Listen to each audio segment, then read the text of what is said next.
जीवन की सबसे बड़ी खुशी उस काम को करने में है जिसे लोग कहते हैं तुम नहीं कर सकते। जिंदगी में आप कितनी बार हारे ये कोई मायने नहीं रखता, क्योंकि आप जीतने के लिए पैदा हुए हैं। बारिश की बूंदें भले ही छोटी हों, लेकिन उनका लगातार बरसना बड़ी नदियों का बहाव बन जाता है। वैसे ही हमारे छोटे छोटे प्रयास भी जिंदगी में बड़ा परिवर्तन ला सकते हैं। Introduction. We are going to study about biology. Biology means जीव विज्ञान. We all know about it. Biology, जीव विज्ञान. It is a Greek language word. Biology एक Greek language word है. Bio means all living life. Means जिसमें सारे सजीव जिसमें आ जाते हैं, living things आ जाते हैं, लिविंग ऑर्गेनिज्म जितने भी होते हैं। And logy means to study means अध्ययन करना। तो biology is the branch of science in which we study about all living organism. Biology science का वो शाखा है जिसमें हम लोग सभी जीव जंतुओं के बारे में अध्ययन पढ़ते हैं। तो बायोलॉजी टर्म कहाँ से आया? वो टर्म जो बायोलॉजी है वो किसके द्वारा दिया गया? The term biology is given by Lamarck and Treviranus 1802 में। ये एक मतलब लमार्क और ट्रेवेरेनस नाम के एक साइंटिस्ट थे, उन्होंने बायोलॉजी टर्म दिया। और बायोलॉजी के जनक कौन थे? फादर ऑफ बायोलॉजी एरिस्टोटल, जिसको हम लोग अरिस्टो बोलते हैं। ठीक है, तो branches of biology we are going, मतलब हम लोग इसमें बायोलॉजी के कितने ब्रांचेज हैं वो उसके बारे में पढ़ेंगे और उसके बारे में जानेंगे। We are going to study about all the branches of all the main branches of biology on the basis of exam point of view. However, there are total more than 55 branches. अभी मतलब biology के तो ऐसे 55 से भी ज़्यादा branches है, but on the basis of exam point of view we have to study main 5 branches of biology are as follows. हम लोग को एग्ज़ाम के पॉइंट ऑफ व्यू से पढ़ना है तो मेन 5 ब्रांचेज पढ़ना है बायोलॉजी के, जैसे वो इस प्रकार से हैं। फर्स्ट साइटोलॉजी जिसमें हम लोग सेल्स के बारे में पढ़ते हैं, और सेकंड जूलॉजी जिसमें हम लोग एनिमल्स के बारे में पढ़ेंगे, बॉटनी जिसमें प्लांट्स के बारे में, microbiology study of small life जिसमें सूक्ष्म जीवी मतलब जो भी रहते हैं छोटे छोटे सूक्ष्म प्राणी, उनके बारे में पढ़ेंगे। Genetics study of hereditary and genetic material, hereditary जैसे कैसे ऑफ स्प्रिंग से ट्रांसफ़र जीन वगैरह के बारे में हम लोग जेनेटिक्स में पढ़ेंगे। Now we are going to know about cytology. It is one of the main branches of biology.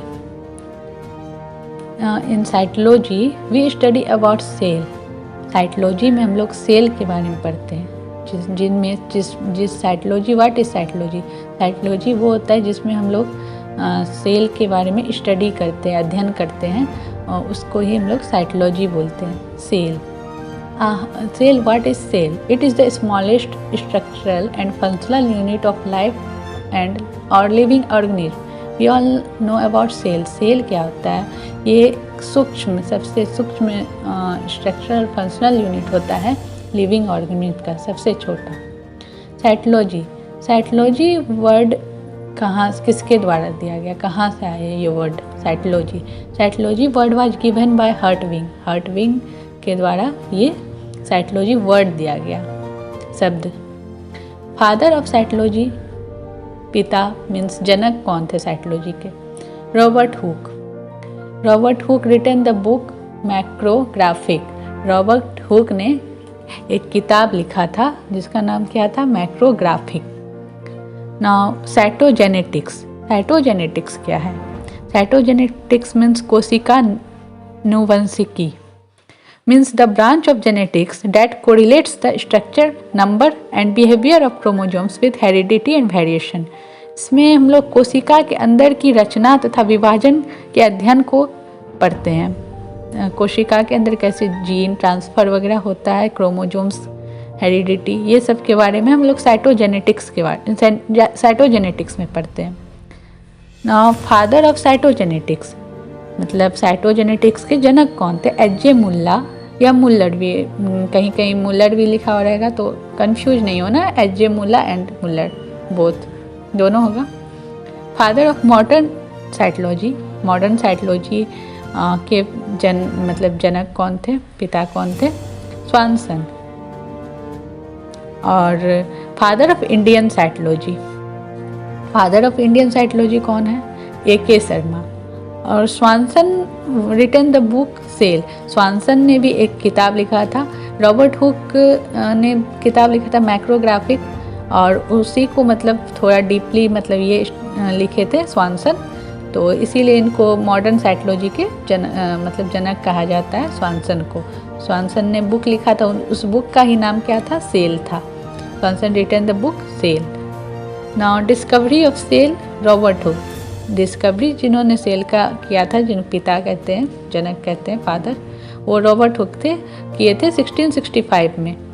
Dead cell in cork tissue, और इन्होंने कॉर्क टिश्यू में, इन्होंने मतलब छाल में, मतलब प्लांट के जो छाल होता है उसमें इन्होंने डेड सेल का इन्होंने पता लगाया था कि प्लांट में इन्होंने देखा था कि मतलब इन्होंने देखा था इलेक्ट्रॉन माइक्रोस्कोप पे कि इंटरमोलिकुलर स्पेस होते हैं उसके बीच में। प्लांट के छाल जो होता है कॉर्क टिश्यू, उनके बीच में इंटरमोलिकुलर स्पेस होते हैं, जिनको इन्होंने पहले नाम दिया था रूम, फिर सेला, फिर सेल। उसी को तब पता लगाया गया कि तब इन्होंने देखा था इलेक्ट्रॉन माइक्रोस्कोप पे कि वो डेड सेल है प्लांट में। ठीक है।